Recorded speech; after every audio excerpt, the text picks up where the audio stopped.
హరిగారిని CI Madhavi గారు మన ఇంటికొచ్చి అరెస్ట్ చేసి తీసుకెళ్లారు. బావగారు ఎలా ఉన్నారో ఏమో, ఎంత ఆందోళన చెందుతున్నారో, ఏ పరిస్థితుల్లో అరెస్ట్ చేశారో, అసలు ఆయన ఇన్వాల్వ్మెంట్ ఉందో లేదో తెలుసుకోకుండా మనం విమర్శించడం భావ్యం కాదేమో. మీరేం ఆలోచించకండి, ఒక్కసారి వెళ్లి బావగారిని కలిసిరండి. ఏంట్రా నీతి సూక్తులు చెప్తున్నావు? నా కళ్ళ ముందు పుట్టినవాడివి నాకే పాఠాలు చెప్తావా? పాఠాలు చెప్పడానికి వినడానికి వయసుతో నిమిత్తం లేదన్నయ్య. నీ మంచి గురించి, కుటుంబం పరువు ప్రతిష్టల గురించి ఆలోచిస్తున్నా. నీ నీతులు గోతులు కట్టిపెట్టు. నేనెలాంటి మాయ చేసి ఇక్కడి నుంచి మాయమవుతానో చూస్తూ ఉండు. బావగారు ఎలా ఉన్నారు? ఆయన బాగానే ఉన్నారు కదా? పోలీసులు ఆయన్నేం వేధించటం లేదు కదా? ఆయనకే గుండ్రాయిలా ఉన్నాడు. ఎందుకండి అలా మాట్లాడతారు? ఎంతైనా ఆయన మీ సొంత అన్నయ్య కదా. జీవితంలో ఎదగడానికి ఎన్ని అడ్డదాలు దొక్కాడు, ఎంతమందిని మోసం చేశాడు, ఎంతమందిని హింసించాడు.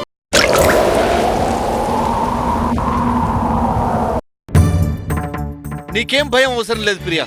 ఆయనకేం కాదుట. అందరికన్నా బానే ఉంటాడట. ఒక్క ఫోన్ కాల్ చేస్తే చాలట. గల్లీ నుంచి ఢిల్లీ దాకా పలుకుతారట. అంత పలుకుబడి ఉందట మహాశయుడికి.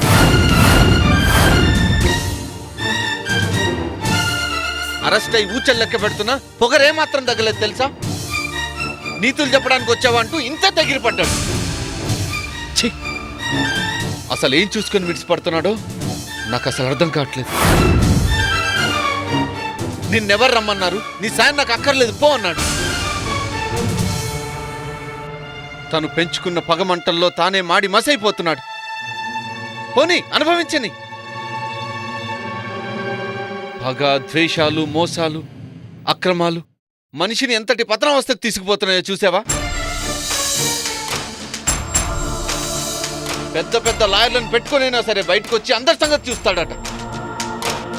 ఏమనుకుంటున్నాడో ఏమో. నేను చూస్తానని ఎలా బయటకు వస్తాడు? మిమ్మల్ని బావగారి దగ్గరికి పంపించింది ఇలా ద్వేషాలు పెంచుకోవడానికి కాదండి. ప్లీజ్ అండి, నా మాట వినండి. ముందు మీరు ఆవేశపడకండి. బావగారు దుర్మార్గుడన్న విషయం నేను కాదన్ను. మంచితనంతో మృగాన్ని కూడా మనిషిగా మార్చొచ్చు. అటువంటిది బావగారెంత. ప్రియా, ఇంతకు నువ్వేం చెప్పదలుచుకున్నావో సూటిగా చెప్పు. ఏమీ లేదండి, బావగారి దుర్మార్గాన్ని మనం మంచితనంతో జయించాలి. ఎంత కష్టమైనా సరే సహనంతో, ప్రేమతో ద్వేషాన్ని జయించవచ్చని బావగారు తెలుసుకునేలా చేద్దాం. ఆయన్ని మంచి మనిషిలా మార్చుకుందాం. ప్రియా, నువ్వు అసాధ్యాన్ని సాధించాలని ప్రయత్నిస్తున్నావేమో అనిపిస్తోంది. పుట్టుకతో వచ్చిన బుద్ధి పుడకలతో గాని పోదంటారు.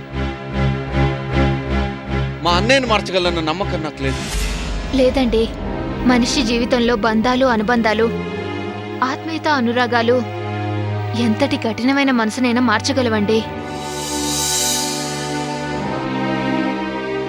ఇంతవరకు మీ అన్నయ్య తప్పుదారిలోనే నడుచుండొచ్చు, కానీ ఒక్కసారి ప్రేమలోని మాధుర్యాన్ని చవిచూశారంటే ఇక మళ్లీ తప్పుదారిలో వెళ్లరన్న నమ్మకం నాకుందండి. మనం ఒక్కసారి ప్రయత్నించి చూస్తే తప్పులేదు కదండి.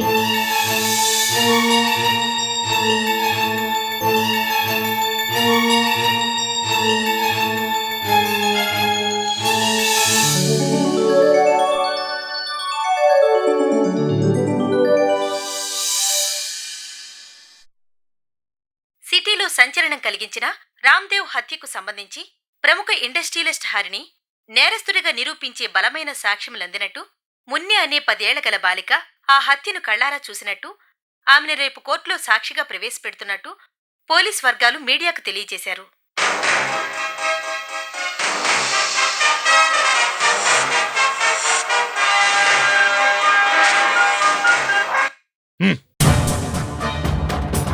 ఏంటి మై డియర్ బ్రదర్, న్యూస్ చూస్తూ బాగా ఎంజాయ్ చేస్తున్నావా? అన్నయ్య, ఆ అనుబంధం మన మధ్య ఏమైనా మిగిలిందా? అక్కడ నేను సెల్లో ఏం చేయాలో తోచక టెన్షన్ పడుతూ ఉంటే నన్ను విడిపించే ప్రయత్నాలేవి చేయకపోగా ఇక్కడ టీవీ వార్తలు చూసి ఎంజాయ్ చేస్తున్నావా?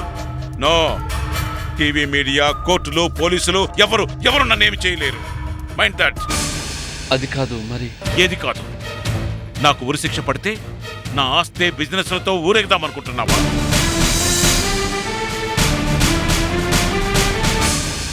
నీది ఉత్త భ్రమ. ఎల్లకాలం సెల్లను ఉండిపోతాననుకున్నావు కదూ.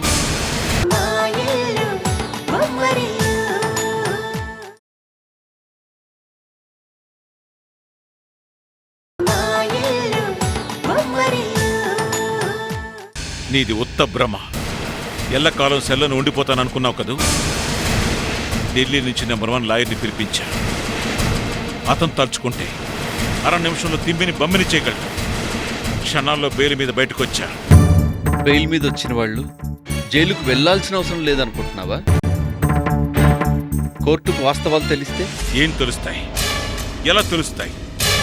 నన్ను నేను ఎలా సేవ్ చేసుకుంటానో చూద్దువు గాని ఈ హర్నాథ్ అంటే ఏంటో నీకు మిగతా వాడికి అప్పుడు తెలుస్తుంది. కానీ నిజాన్ని ఎంతో కాలం దాచలేవు. షటప్! నువ్వేం నాకు నీతులు చెప్పక్కర్లేదు. ఇదిగో అన్నయ్య, నీకు మళ్ళీ మళ్ళీ చెప్తున్నా. ఆపు! నన్ను అన్నయ్య అని పిలవద్దు. నేను అదే బాధపడుతున్నాను. నీలాంటి వాడికి తమ్మున్నని చెప్పుకోవడానికి నాకు సిగ్గుగానే ఉంది. అసలు ఏం చూసుకుంటారా నీకింత పొగురు? నా తెలివితేటలు చూసుకో. అబ్బో, తెలివితేటలు! అమ్మా నాన్నలు పోయాక అన్నీ నేనై నిన్నింతటి వాడు చేశాను. కానీ ఈరోజు అన్నయ్య అనే గౌరవం కూడా లేకుండా నోటుకొచ్చినట్టు మాట్లాడుతున్నావు. గౌరవం అనేది బజార్లో దొరికే సరుకు కాదు, లేదా ఒకరిని అడిగి తీసుకునే వస్తువు కాదు. అది మన ప్రవర్తనను బట్టి ఎదుటివాళ్ళు మనకిచ్చేది.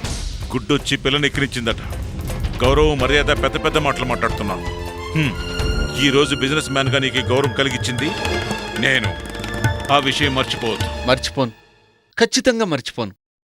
బిజినెస్లో పైకి రావడానికి నువ్వు తొక్కిన అడ్డదారులు మర్చిపోను. నీకు అన్నం పెట్టిన రాజేంద్ర చేతినే కరిచిన నీ నమ్మక ద్రోహాన్ని మర్చిపోను.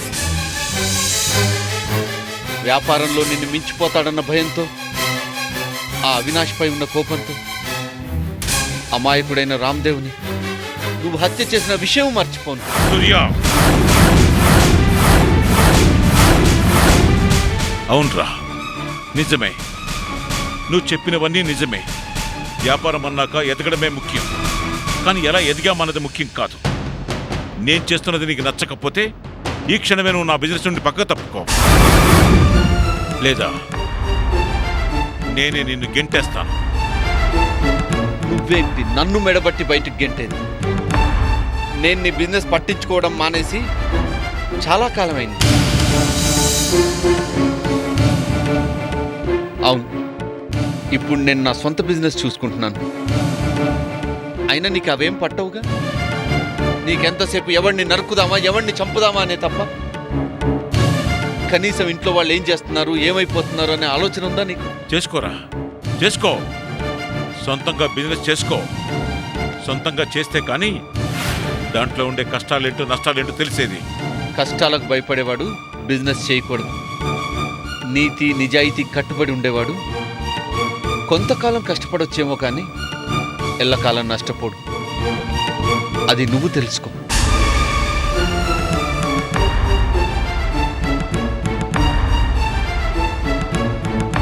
సార్, చూసావుగా సుందరం, వాడు ఎంత పొగరుగా మాట్లాడి వెళ్తున్నాడో.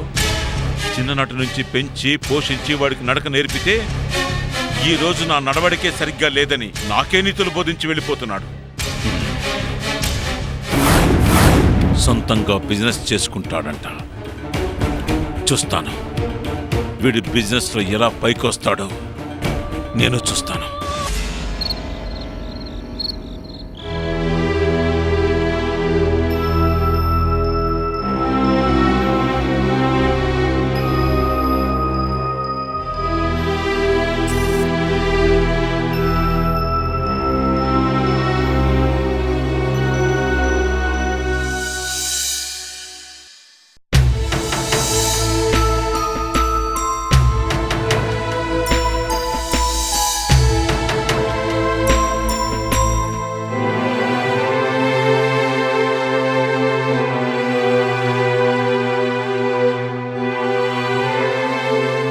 ఏమిటండి ఆలోచిస్తున్నారు? 1000 గొడ్లు తిన్న రాబందు ఒక్క గాలివానకి కూలుతుందన్నట్టు ఎంతోమంది ఉసురు పోసుకున్న హరిచరిత్ర కూడా రేపటితో కోర్టు ముగింపు పలకబోతుంది.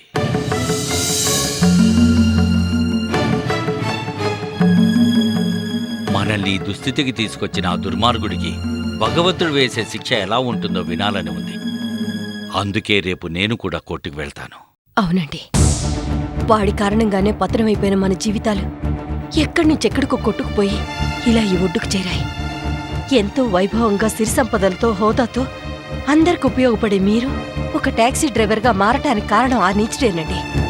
వాడి పతనాన్ని చూడాలని నాకు ఉక్రోషంగా ఉంది. నేను రేపు కోర్టుకొస్తానండి.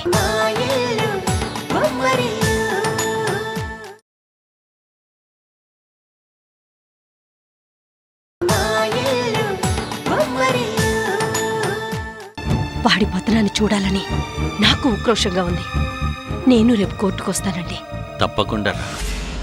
కానీ నా భయమల్లా ఆ పసిపిల్ల మున్ని గురించి. ఎందుకంటే హరి తనకు వ్యతిరేకంగా సాక్ష్యం చెప్పబోతున్న ఆ మున్నిని అసలు కోర్టు దాకా రానిస్తాడా? ఈ పోలీసులు ఆ అమ్మాయికి గట్టి భద్రత కల్పించగలుగుతారా?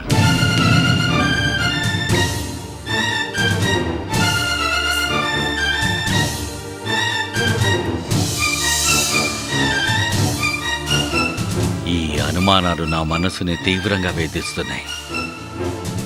అవునండి, మీరన్నట్టు ఆ హరి ప్రమాదకరమైన వ్యక్తి. ఏ క్షణంలోనైనా అతని వల్ల పాపకు ప్రమాదం జరగచ్చు. నిజమే బోనా. ఎంతకైనా తెగించే ఆ హరి ఎన్ని ఆటంకాలు ఎదురైనా, ఎంతమంది పోలీసులు కాపలా ఉన్నా మున్నీపై అటాక్ చేయడానికి ప్రయత్నించవచ్చు. కోర్టులోనూ బయట కూడా గొడవ సృష్టించవచ్చు.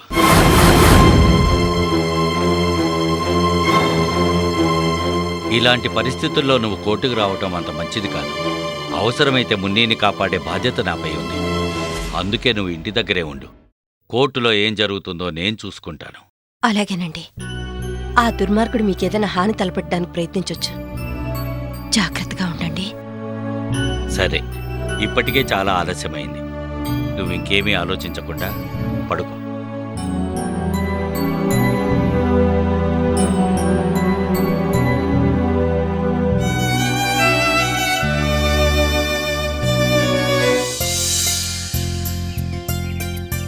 మున్ని, ఈ మధ్య నీ చదువు బాగా దెబ్బతింది.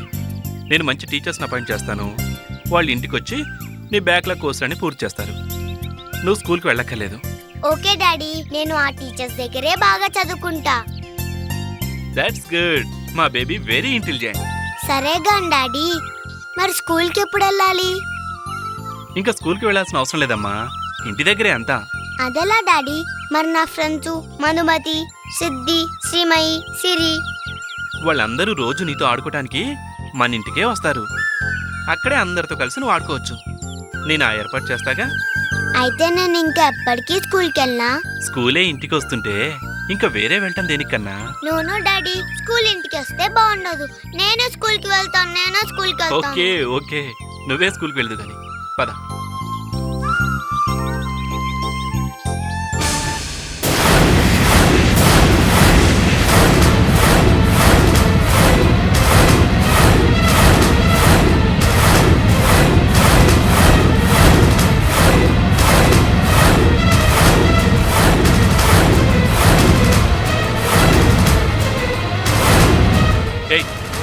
ఎవరు మీరు?